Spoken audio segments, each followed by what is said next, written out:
If you spend any time studying frontline accounts from the Second World War, one truth becomes unavoidable. Most soldiers didn't fear bullets as much as they feared the cold. From the Ardennes to the Eastern Front, exposure killed quietly, relentlessly, and often faster than enemy fire. Modern audiences tend to assume sleeping bags were the answer, but honestly, Weihschussfood infantrymen often didn't have them, and when they did, they were frequently soaked, frozen, or just plain inadequate. What kept many of them alive instead was a brutally simple field technique that modern survival manuals still underrate. This is not romantic folklore. It is a cold weather method, born from necessity, tested under combat conditions, and still relevant today.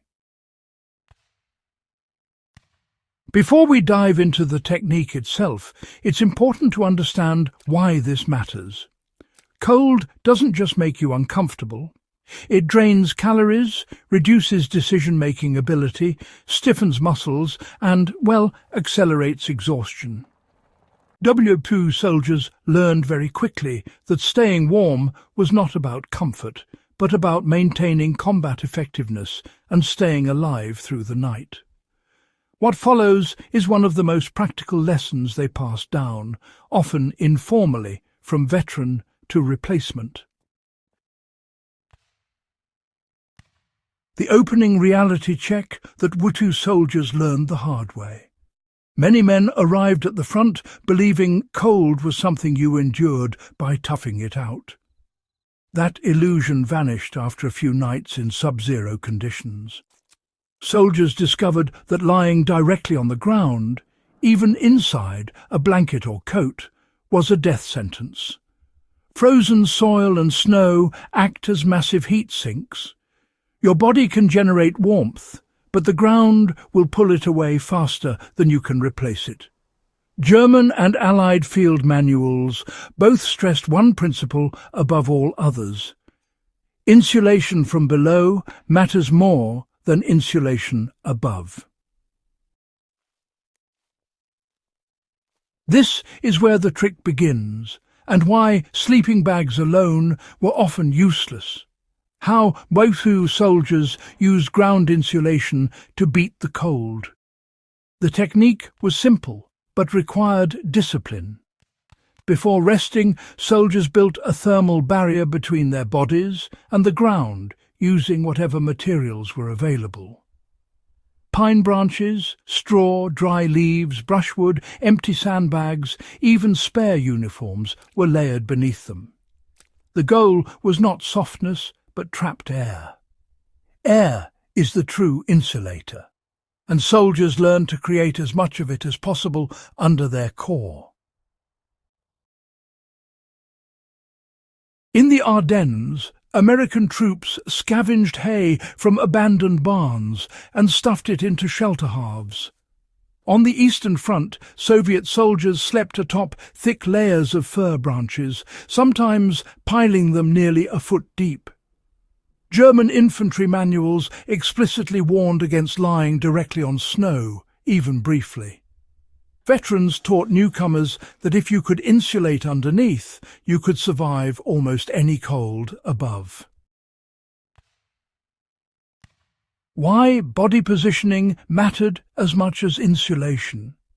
Once insulated from the ground, soldiers minimized exposed surface area.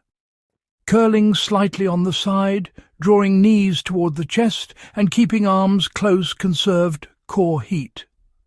Helmets were often worn even while sleeping, not for protection, but to reduce heat loss from the head. Boots were loosened or removed only if they could be dried and placed inside clothing to prevent freezing solid by morning. This wasn't theoretical advice. Men who ignored it woke up with numb limbs, frostbite, or not at all. Soldiers, you know, were using vapor barriers long before anyone even called them that. One of the most overlooked aspects of this little trick was, honestly, moisture control. sweat can be deadly in cold environments. During the Second World War, soldiers learned to avoid overheating before resting and to change out of damp layers straight away. Sometimes they'd wrap themselves up in ponchos, shelter halves, or even oilcloth, not so much for warmth, but to block the wind and trap a stable layer of warm air right around the body. This rather crude vapour barrier, well, it actually reduced evaporative heat loss, a concept, by the way, that modern outdoor gear only formalised decades later. A practical application today, well, it's really quite straightforward. If you're camping or bugging out in cold weather, you should prioritise a thick insulating layer beneath you before you even start worrying about blankets or sleeping bags.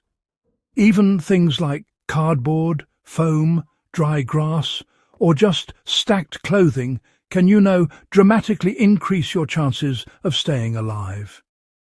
If there's wind, use a tarp or poncho to block the airflow. Just be sure to allow a bit of ventilation to prevent moisture building up. Now, why did this trick often outperform sleeping bags in Second World War conditions?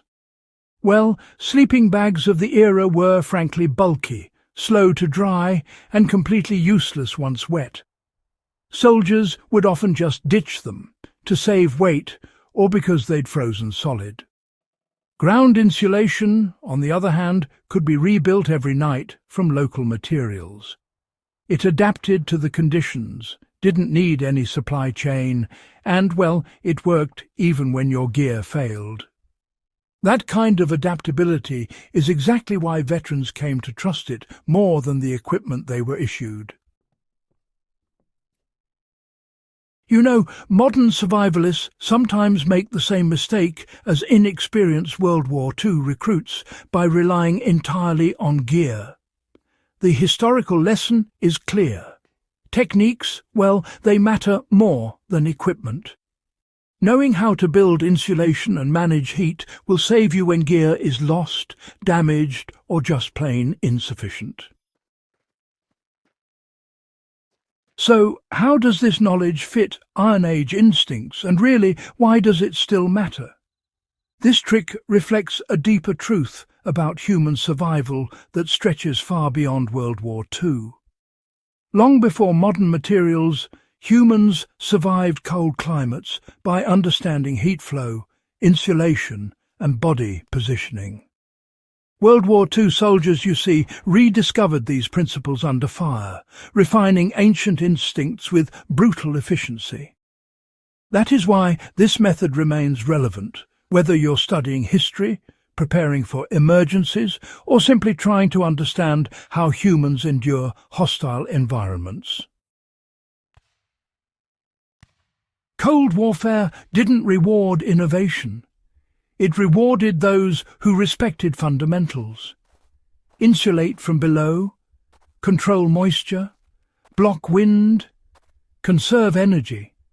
These principles kept soldiers alive in forests, foxholes, and ruins across Europe.